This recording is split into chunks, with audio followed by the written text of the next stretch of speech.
ने फोन उठा के और पाकिस्तान की हुकूमत को और उसकी इस्टेब्लिशमेंट को जो है ना धमकी देने वाला। डोनाल्ड ट्रंप के एडमिनिस्ट्रेशन ने इमरान खान के सपोर्ट में ट्वीट डाल दिया है। अब जब ट्रंप वापस पावर में आएंगे, उनका 2.0 शुरू होगा, तो ट्रंप पाकिस्तान के ऊपर इतना प्रेशर डाल पाएंगे कि पाकिस्तान को सच में इमरान खान को रिलीज कर। पाकिस्तान की कमजोर मईशत ने इसे कई बार दबाव के सामने कमजोर भी किया है।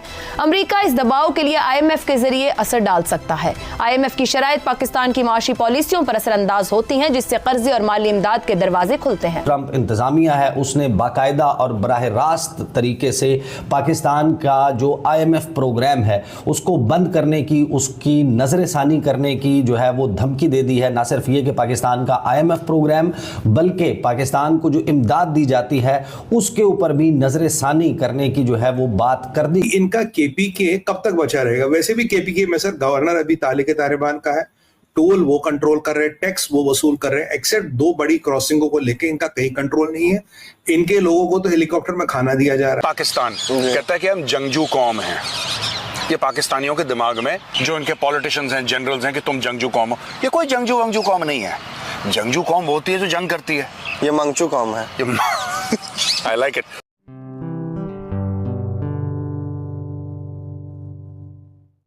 दोस्तों नमस्कार, जय हिंद। निक न्यूज़ भारत की रिएक्शन वीडियो में आप सभी का स्वागत है। दोस्तों पाकिस्तान को बहुत बड़ा झटका लगा है। डोनाल्ड ट्रंप की सरकार दोस्तों जल्दी ही आने वाली है और उससे पहले उनके एडवाइजर ने एक ट्वीट कर दिया है जिसमें उन्होंने कह दिया है कि इमरान खान को PM की गद्दी पर वापस लाना है और उन्हें जेल से निकालना है। क्योंकि दोस्तों जब जो बाइडेन की सरकार थी तो उन्होंने PM की गद्दी से इमरान खान को हटाकर वहाँ पर शहबाज शरीफ को PM बनवा दिया। दोस्तों अब डोनाल्ड ट्रंप की सरकार आएगी तो वो इमरान खान को वापस से PM बनाएगी, क्योंकि दोस्तों डोनाल्ड ट्रंप के और इमरान खान के अच्छे रिलेशन हैं। और दोस्तों अमेरिका ये दिखाना चाहता है कि पाकिस्तान को कैसे उंगलियों पर नचा रहा है। और दोस्तों सुनने में यहाँ तक आया है कि अमेरिका जो है IMF से जो पाकिस्तान की डील हुई है उसको कैंसिल कर देगी और पाकिस्तान को कोई भी भीख नहीं दी जाएगी IMF के द्वारा। और दोस्तों इसी पर पाकिस्तानी मीडिया अपनी मीडिया पर चीख रहा है, चिल्ला रहा है। तो दोस्तों इसी टॉपिक पर चलते हैं, आगे की वीडियो की तरफ देखते हैं पाकिस्तानी रिएक्शन। धन्यवाद।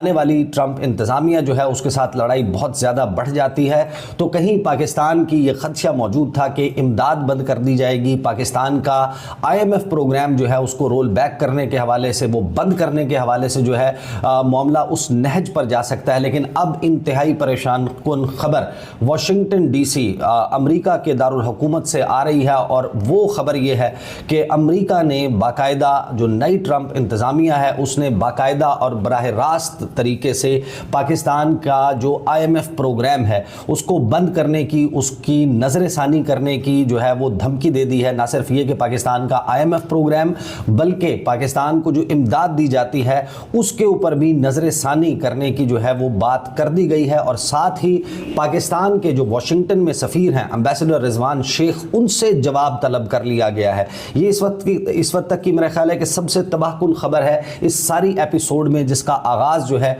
वो अगरचे 26 नवंबर को हो चुका था, लेकिन पाकिस्तान में हुकूमत को ये रियलाइजेशन 15 दिसंबर को होना शुरू हुई कि ये लड़ाई जो है वो अब बढ़ रही है। लेकिन इस तमाम मामले में कुछ सफारती ब्लंडर्स किए गए हैं। एग्जैक्टली ये हुआ कैसे है, ये मामला इतनी जल्दी, जिसके हवाले से बहुत सारे लोगों का ये अंदाज़ा था कि अभी वक्त है हमारे पास, अभी मौजूदा हुकूमत जो है वो कोई सफारती चमत्कार करेगी, कोई ऐसा शुभदा दिखाएगी, कोई ऐसा मौजज़ा दिखाएगी कि ट्रंप इंतजामिया का दिल मौम हो जाएगा। पाकिस्तान की सियासी सूरत हाल के हवाले से एक अहम सवाल बहस का मौजू बना हुआ है। क्या ट्रंप इंतजामिया तहरीक इंसाफ के लिए निजाते दहिंदा बन सकती है? सादा अल्फाज में क्या ट्रंप साबिक वजीर आजम इमरान खान की रिहाई के लिए दबाव डाल सकते हैं? 2003 में अमरीकी ख्वाहिश के बावजूद पाकिस्तान ने इराक जंग में अपनी फौज नहीं भेजी। अफगानिस्तान में अमरीकी जंग के दौरान पाकिस्तान ने कई बार अपने इलाकों में अफगान तालिबान के खिलाफ ऑपरेशन के अमरीकी दबाव को मुस्तरद किया। इसी तरह डॉक्टर शकील आफरीदी को अमेरिका के हवाले न करना भी एक अहम मिसाल है, और ये तमाम हकायक अमेरिका के आला हुक्काम और दानिश्वर तबकात बहुत अच्छी तरह जानते हैं। तहम दूसरी तरफ बाज़ मामलात में अमेरिकी दबाव मुअस्सर साबित हुआ। मिसाल के तौर पर सदर क्लिंटन की कोशिशों से नवाज शरीफ को सजा से बचाना, 2007 में बेनजीर भुट्टो की वतन वापसी में भी अमरीकी असर व रसूख शामिल था। पाकिस्तान की कमजोर मईशत ने इसे कई बार दबाव के सामने कमजोर भी किया है। अमेरिका इस दबाव के लिए IMF के जरिए असर डाल सकता है।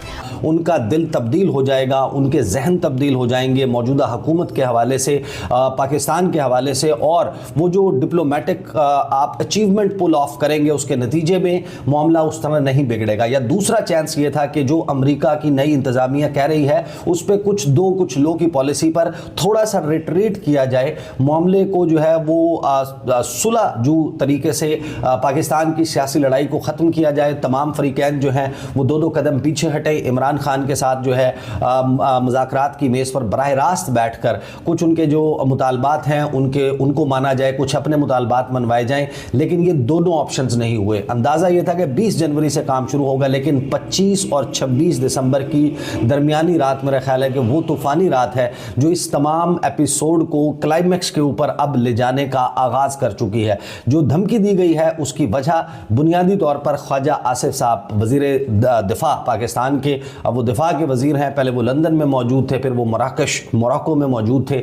वहाँ पर जो उन्होंने बैठकर अपने ट्विटर का इस्तेमाल किया है, वहाँ पर बैठकर जो उन्होंने अपनी जो है वो गुफ्तगू की है मुख्तलिफ टॉक शोज़ पे, ख़ासतौर पर जो मोहम्मद मालिक साहब का प्रोग्राम है उसके हवाले से मैं तफसीलन बात कर चुका हूँ। कुछ दो उनके जो है वो सिर्फ याद दहानी के लिए छोटे छोटे क्लिप्स मैं इस वीडियो के एंड में सुनवा दूंगा कि किस किस्म की गुफ्तगू ख्वाजा आसिफ साहब कर रहे थे, जिसकी बुनियाद के ऊपर अब रिचर्ड ग्रेनल जो है उन्होंने बाकायदा जो कुछ किया है वो मैं आपको उसके अल्फाज सुनाऊंगा, दिखाऊंगा कि वो जो बात कर रहे हैं ये सारा मामला शुरू कैसे हुआ। IMF की शराइत पाकिस्तान की माशी पॉलिसियों पर असरअंदाज होती हैं, जिससे कर्जे और माली इमदाद के दरवाजे खुलते हैं।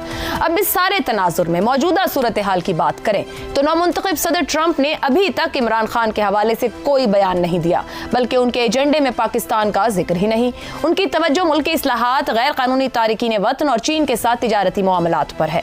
तहरीक इंसाफ की ओवरसीज पाकिस्तानी लॉबी अगर फाल रही तो क्या ट्रंप इंतजामिया में उन्हें किसी हद तक हिमायत मिल सकती है? तहरीक इंसाफ की इन कोशिशों का क्या असर होगा? क्या सदर ट्रंप की जानिब से इमरान के हक में कोई बयान आएगा? सबसे बढ़कर बानी PTI की हिमायत से अमरीकी मफादात कैसे जुड़ते हैं? क्या एक अहम पहलू चीन का भी हो सकता है? ट्रंप इंतजामिया मुमकिना तौर पर चीन मुखालिफ हिकमत अमली के तहत इक़दामात करेगी। अगर चीन को महदूद करने की कोशिशों में शिद्दत आई तो पाकिस्तान पर भी दबाव बढ़ सकता है। क्या इस दबाव के दौरान अमरीका इंसानी हुकूक की खिलाफ वर्जियों और सियासी कैदियों की रिहाई जैसे मुतालिबात कर सकता है?